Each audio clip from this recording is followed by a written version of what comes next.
राधे राधे बच्चों, क्या हाल चाल है आप सभी के। उम्मीद है सभी लोग बढ़िया होंगे, मजे में होंगे और पीछे वाली क्लासेस देख चुके होंगे। इससे पहले हमने आरसी सर्किट तक कंप्लीट कर लिया था। अभी तक सर्किट में 5 कंप्लीट हो गए, pure resistive, pure conductive, pure inductive, फिर आरएल और आरसी। आज एक छोटा सा सर्किट है एलसी सर्किट, जहां पर एल भी होगा और सी भी। तो आज का आपका टॉपिक है एलसी सर्किट। नाम से ही लग रहा है कि सर्किट में एल होगा और सी। तो चलिए बनाते हैं पहले एल, फिर बनाया सी और बन गया एल सी। ये सोर्स है V naught sine omega t, current जाएगी आई।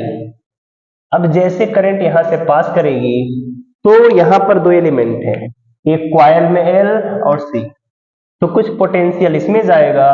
इंडक्टर में लिखा वी एल, कैपेसिटर में वीसी, तो एक वीएल और दूसरा वीसी। अब क्या क्या ड्रॉप होगा पोटेंशियल का देखते हैं।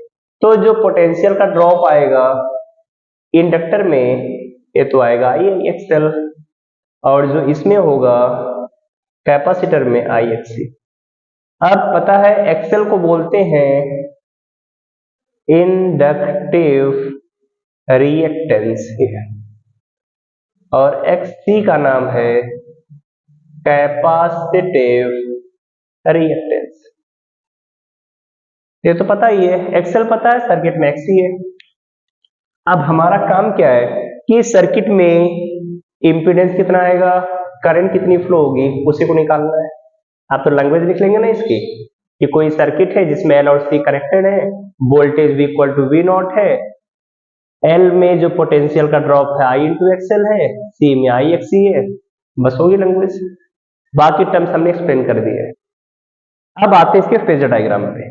इसे इसलिए जल्दी करा रहे हैं क्योंकि एग्जाम में सबसे कम पूछा जाता है, बट है तो पढ़ना है इसके बारे में। Phasor diagram. अब देखिए फेजर डायग्राम बनाने का तरीका क्या है। पहले सर्किट में करंट जा रही है, करंट को बना लिया। अब बताइए सर्किट में लगा है इंडक्टर, और इंडक्टर का वोल्टेज इससे आगे होगा, कितना आगे होगा, 90 डिग्री। याद है ना, प्योर इंडक्टिव में वोल्टेज 90 डिग्री आगे होता है, प्योर कैपेसिटिव में वोल्टेज 90 डिग्री पीछे होता है, मतलब करंट आगे होगी। आर की कोई बात ही नहीं हो रही है, तो इधर वीएल इधर वीसी। अब बताइए वीएल और वीसी के बीच का एंगल कितना, 180 डिग्री। तो वीएल एंड वीसी किस तरीके से लिए जाते हैं, टेकन एज वेक्टर्स। अब दो वेक्टर्स अगर 180 डिग्री पर हैं तो इनका जो नेट आएगा हमेशा ज्यादा में से कम को माइनस करना होगा। अब ज्यादा वीएल भी हो सकता है, वीसी भी, तो हम एक साइन यूज करते हैं डिफरेंस। डिफरेंस का मतलब ज्यादा में से कम को माइनस करना है। तो ये डिफरेंस का साइन हमने बनाया कि जो ज्यादा होगा उसमें से कम। अगर वीएल ज्यादा है तो वीएल माइनस वीसी, और वीसी ज्यादा है तो वीसी माइनस वीएल। अब बताइए वी नेट की वैल्यू, सीधे वी नेट लिखा है, वीएल की वैल्यू आई एक्सएल, वीसी आई एक्स। डिफरेंस का साइन है, याद रखिएगा। अब आई दोनों में कॉमन हो जाएगा, एक्सएल डिफरेंस एक्सी, तो V net by I X L difference X C. अब बताइए जो वी नेट बाई आई है इसे सर्किट में बोलते हैं जेड, इंपीडेंस, किसके इक्वल, एक्सएल डिफरेंस एक्सी। इस जेड का नाम क्या है, इंपीडेंस। तो बताइएगा कोई सर्किट हमारे पास एलसी है, तो एलसी में फेज डिफरेंस कितना, एक्सएल डिफरेंस एक्सी। अब पता था एक्सएल की वैल्यू आती ओमेगा एल और एक्सी का 1 बाई ओमेगा सी। ए भी लिख सकते हैं इंपीडेंस। अब यहां पर बात हो कि कौन सा कितना आगे है, तो वोल्टेज दिख रहा है करंट से 90 डिग्री आगे, इधर 90 डिग्री पीछे। तो इसमें मेन टॉपिक यही होता है, सर्किट का इंपीडेंस निकालिए।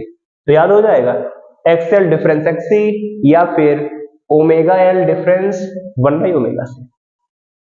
जैसे यहां तक आप कंप्लीट करेंगे, इसके बाद में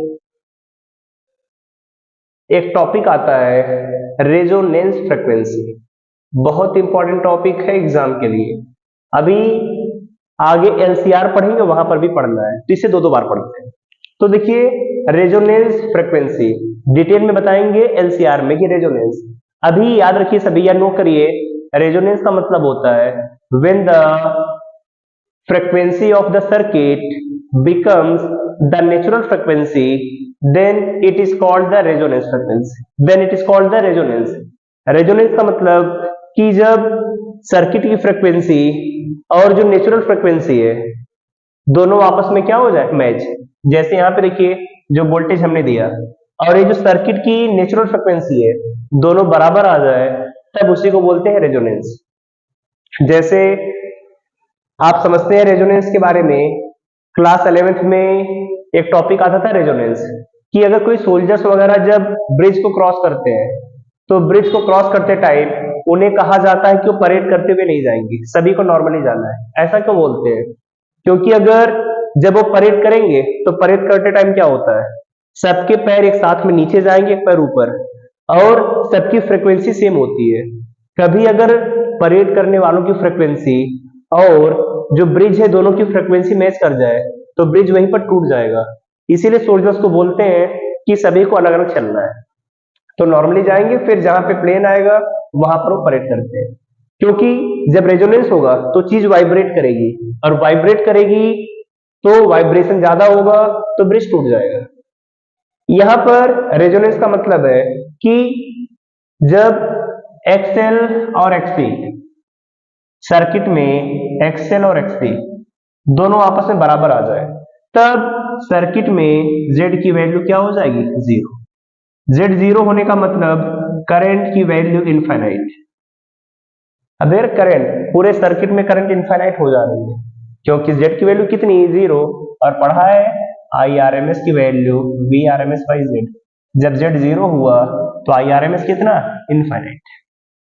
अब अगर आई इनफाइनाइट हो गया तो सर्किट में इनफाइनाइट करंट फ्लो कर रही है, ऐसा पॉसिबल है कभी?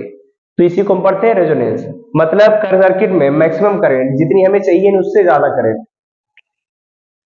अब देखिए रेजोनेंस में होगा क्या, एक्सएल की वैल्यू ओमेगा एल और एक्सी की 1 बाई ओमेगा सी। ओमेगा में ओमेगा का मल्टीप्लाई तो ओमेगा स्क्वायर, इधर एल सी, तो ओमेगा की value 1 by root L C. Omega क्या है इसकी, ओमेगा एंगुलर फ्रीक्वेंसी। तो जब एंगुलर फ्रीक्वेंसी पूछा जाए रेजोनेंस कंडीशन में तो omega equal to 1 by root L C, और ओमेगा को हम लिखते हैं 2 pi F 1 by root L C. तो फ्रीक्वेंसी कितना, 1 by 2 pi 1 by root L C. इस फ्रीक्वेंसी को बोलते हैं रेजोनेटिंग फ्रीक्वेंसी, रेजोनेटिंग फ्रीक्वेंसी। तो जब आपसे पूछा जाए रेजोनेटिंग फ्रीक्वेंसी कितनी है तो f equal to 1 by 2 pi 1 by root L C, और इसकी एंगुलर फ्रीक्वेंसी तो 1 by root L C. Prepare कर लेंगे, इतना ही बस आपको एलसी में प्रिपेयर करना है। तो इतना अगर आपको प्रिपेयर है तो फिर हम क्वेश्चन करेंगे, क्वेश्चन बड़े मजेदार होंगे, जल्दी नोट करिए। हो गया कंप्लीट? तो चलिए स्टार्ट करते हैं फिर। पहला क्वेश्चन जो इसमें दिया होगा, चलिए मिल गया क्वेश्चन, क्वेश्चन नंबर 18 दिया है, ए 10 microfarad capacitor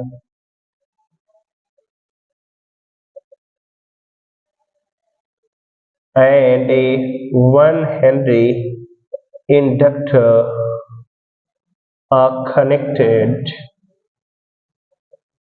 in series with an AC source of frequency 50 Hz.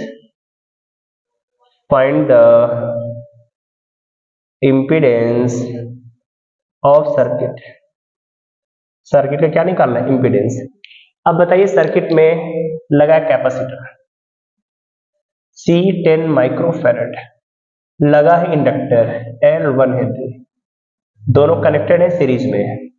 AC source की फ्रीक्वेंसी कितनी है, 50 हर्ट्ज। पूछा इंपीडेंस Z।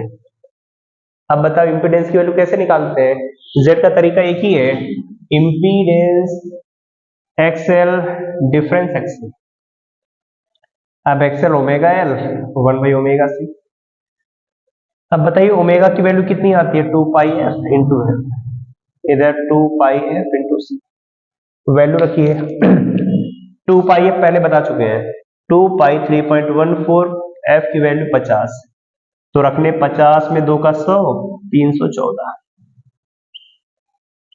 l की वैल्यू 1, नीचे 314 और c की वैल्यू 10 माइक्रो 10⁻⁻6, तो 314 ये ऊपर जाएगा तो 0 इसे -5, ऊपर बच जाएगी 10⁵ अब डिवाइड करिएगा, डिवाइड करके माइनस करेंगे तो जो क्वेश्चन नंबर 18 है इसकी वैल्यू आ जाएगी 4.47।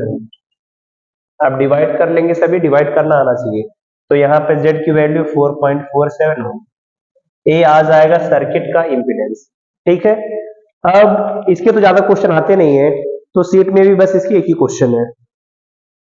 ठीक है, एक ही क्वेश्चन था इसका। अब आगे जो क्वेश्चन दिए हैं वो सब आरसीएल या एलसीआर सर्किट, बहुत इंपॉर्टेंट क्वेश्चन, तो इतना सभी प्रिपेयर करिए। और जो हमारी अगली क्लास होगी, अब वहां से हम पढ़ेंगे एलसीआर, फिर average power, power factor, transformer, मतलब अगले 4 क्लासेस में पूरा आपका ये चैप्टर कंप्लीट हो जाएगा। ठीक है, तब तक आप मजे में पढ़ते रहिए, पीछे का पूरा रिवाइज करिए। अगली क्लास में मिलेंगे ऐसे शानदार क्लासेस के साथ में, तब तक के लिए बाय बाय।